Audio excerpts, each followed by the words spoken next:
Good afternoon, everybody. This is take number 5. We are working with LP Video 4, which is International Subsidiaries. My name is Alexis Mowry, and I'm with National American University. So, the situation that we are talking about today is that the modern era of America, there are fewer and fewer people willing to take on the challenge of being a farmer. Part of the issue comes from the strong presence of international competition, the rising cost of agricultural operations and insurance. This is taken from a lovely article by Mrs. Robinson, written in 2009. And many surviving farms are looking to get federal aid, insurance, and subsidiaries to cover the purchase cost and give them environmental support. In a nutshell,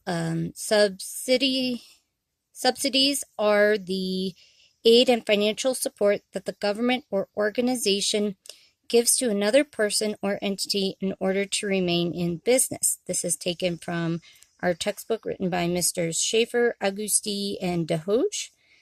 And all present time, the American farms and farmland have a lot of value due to real estate development, location, but also the price of the land can sometimes be more than what somebody's willing to tend to. And a lot of times farmers just bag it in due to burnout. It's a tough lifestyle. So, how do American farmers benefit? Well, when they have subsidies, they have the help of the federal government behind them. And what they are able to do is purchase insurance. They are able to overcome deficits due to operating costs, rapid changes in market shares, storms, and that insurance then allows them to rebuild, get more seeds, to replace livestock and buildings. And a lot of times the insurance that they receive is to help with things like drought, flooding, pest infestation, and tornadoes. What subsidies also help do is they help farmers get better agricultural and conservation management. This might be through a local group that does classes on crop rotation. It might be through an environmental impact group, which talks about the plant diversification, how planting one set of fields as soybeans, and then at the end of summer, you harvest your soybeans and you plant it with winter vegetables, or you let it rest, or you might be able to plant it with a type of corn that will actually give back. And also, the government management programs help with soil maintenance. Farmers are able to purchase things like fertilizer, healthier pesticides on discounted programs. Locally and regionally, farm and federal subsidies offer educational support and inspection programs both regionally and through the local level, and these are done through agricultural departments and university programs all across the nation. So the gaps on insurance are talked about in a wonderful article by Antle in Houston, and the educational programs are spoken about in a great article called Profiting Through Farm Aid, which was written in 2009. So, why do we question government involvement and subsidies? Opponents say that subsidies only support the top 10% of farms who produce 90% of the market sales in the United States. This information was provided by a lovely article written by Mandel in 2009. It also says that regions who are the most vulnerable to extreme weather and are awarded the most money, that is due to the purchase of government-backed insurance, which supports fragile areas. And that was spoken about in an article by Antle in Houston. Some people often say that farmers are essentially paid to leave productive land fallow, and that's due to conservation laws and consideration of fragile environment. So rather than keeping the land productive, farmers don't produce on land that would yield a market crop. And what they do is they turn it into the government insurance, and the government pays them the value of that crop rather than having actual food products.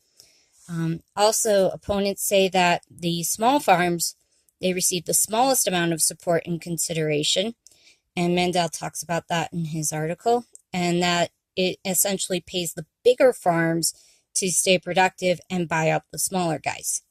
Also, certain subgroups are left out and forgotten, such as people who have a regular job and maybe they have a little hobby farm with some goats and chickens, a cow, a garden. Small sustainable gardeners who often use their own property and their own expertise, and that can be found in the article on profiting from farm aid, which was published in 2009. So, okay, getting here. Focus. So worldwide, many countries offer assistance to growers and farmers to provide agricultural products and to keep agricultural goods at the market so people can buy them. One way is many countries offer fixed price or market share price to local providers and producers. In Africa, cotton farmers are offered up to 35% of the market, which means the market is essentially mostly African products or African produced products. This can also be seen in Egypt, where they provide tariff-free exporting and importing on cotton, but that's only from countries that have been certified pest-free as part of a World Trade Agreement with Egypt and others. In China, they offer education programs and housing for those who are willing to plant and care for rice, soybeans, wheat, and corn. This means that 95% of the food produce that is in Chinese markets is actually produced in China. They only import 5% of their agricultural products. In Mexico, fruit and fruit producers are given subsidies and aid through NAFTA-supported programs. And in the United States, the Department of Agriculture will give disbursements to places like multi-income veteran farms through free classes and financial assistance. This is a great grant program where the veteran is allowed to stay on property at home and get garden therapy, food, and produce for their area. Excellent stuff. So, in conclusion, subsidies are extremely beneficial to farms and farmers, but there needs to be a stronger effort to keep track of where the money goes, who gets it, and how the money is used. At times, farmers do need help if there are environmental factors and they sustain damaging issues like tornado losses. The incredible flooding that's going on is definitely going to contribute to higher prices at our grocery stores very shortly. Also, a lot of education programs have continued support through local 4-H programs and Future Farmers of America membership.